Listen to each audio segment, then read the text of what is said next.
guys, it's me again. Do you like my hat? This cost me 50 cents from the Chinese shop.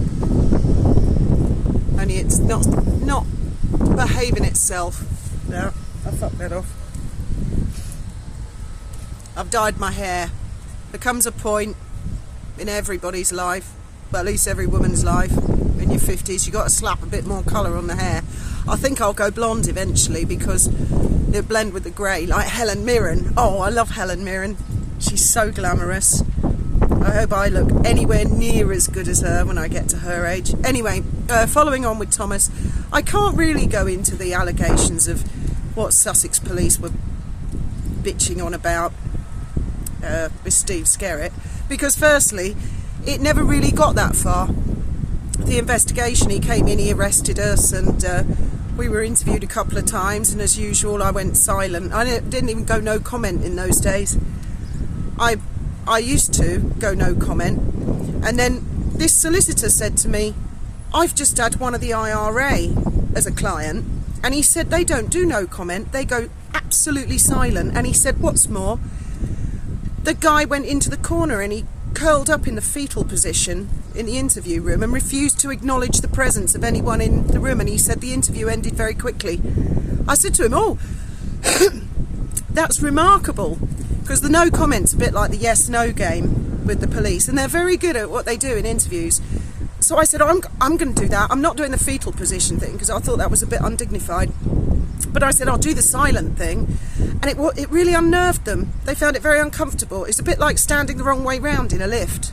Apparently if you do that, it freaks other people out. Anyway, so from then on, my interviews never lasted very long because I wouldn't say anything. Nothing at all.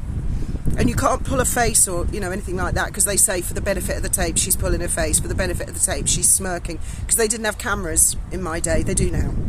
Anyway, that's all beside the point. That's got nothing to do with anything. So, Steve Skerritt's investigation, whatever the hell that was all about, it never really... I was bailed to the 12th of January, and he started making a lot of strange noises to my lawyer. I had lots of different lawyers, and in the end I chose a lawyer that represented the Maxwell twins. I can't remember what their names were, but I think everybody knows who their really famous sister is now. All that doodads just happened, but I mean, this was years ago. And their father, Robert Maxwell, he had his yacht here in Gibraltar, and he fell off it, or he jumped off it, or there was always mystery over that. But his sons, Kevin and can't remember the other guy's name, these lawyers got them off, so I used these lawyers. And she said to me, Skerritt's making a lot of strange noises. He wants to get you remanded in custody, and he wants to take your flat while you're in custody. And also I was talking to Skerritt on the phone off the record, and he was saying a lot of strange stuff like, don't worry if there's no evidence, Fiona, because some can always be found or created or whatever. And I didn't like the sound of any of that, so I thought, well, I'm off. And I had a buyer for my flat, sold my flat. Finally, I wasn't in negative equity, and I walked away with about £11,000 from the sale of my flat. I had to pay £8,000 of it for a car that I had on finance. I only had it for 4 days, and someone from Sussex Police phoned the credit company up and said, oh no, she's blah blah blah, this, that and the other.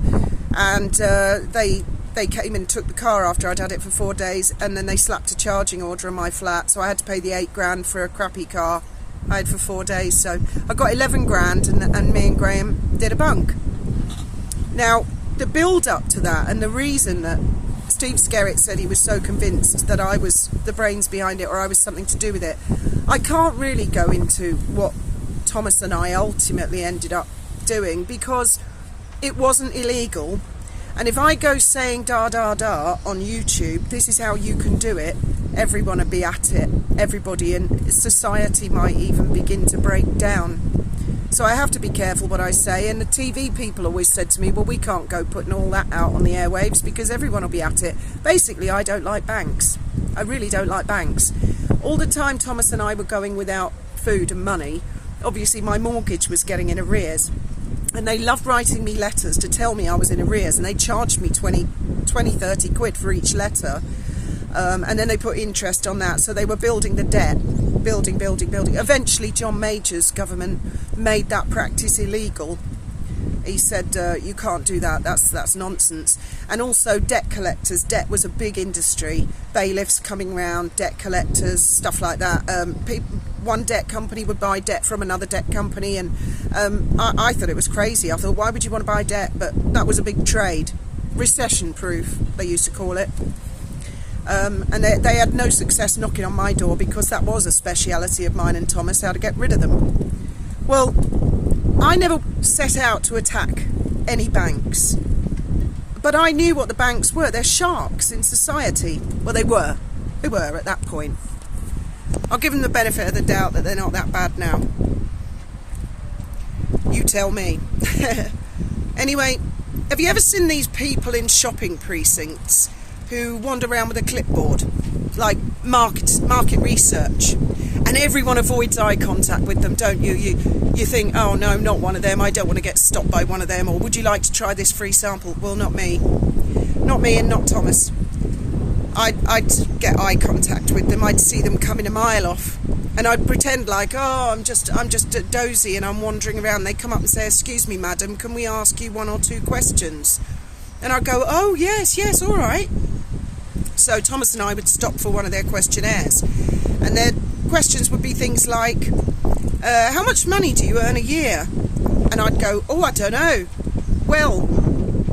Well, I've got my part-time job. I get 20 grand from that. Oh, and then I've got the villa in the Algarve. I get a good income off that. Oh, and then there's the pension. Oh, and the money that I inherited. And I'd big it up. Like, off the top of my head, they'd say, how many holidays do you go on a year? I say, oh, I don't really. Oh, mind you, we went to Vegas, didn't we, Thomas? And he'd go, oh, yeah, but then we have to pop down to Italy. We go to Tuscany once in a while. You know, and these people are writing it all down and ticking all the boxes, and I knew who I was talking to. I wasn't talking to some innocent person who just wanted a job doing a questionnaire. I was talking directly to the banks and Equifax and the credit reference agencies, and they'd throw credit my way. And more fool them, is all I can say. And that just gives you a little bit of an explanation, and it drove some coppers mad, because they said, well, there's no helping these banks. They're asking for it, really, aren't they? So it was along those lines in the end. And then Thomas wanted to learn to fly, and that's how I met Graham. We went down to Shoreham Airport, and I met Graham, and then Graham introduced me to another man who is not his real name again, called Julian. And Julian was a pilot, and Graham said, oh, he's a nice guy. And Julian was nothing. I really fancied Graham.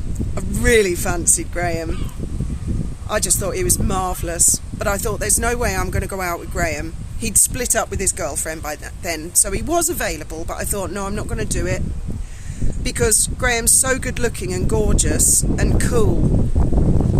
He'll probably end up breaking my heart and getting me into a load of trouble like Thomas did originally. And I thought, no, I'll be sensible.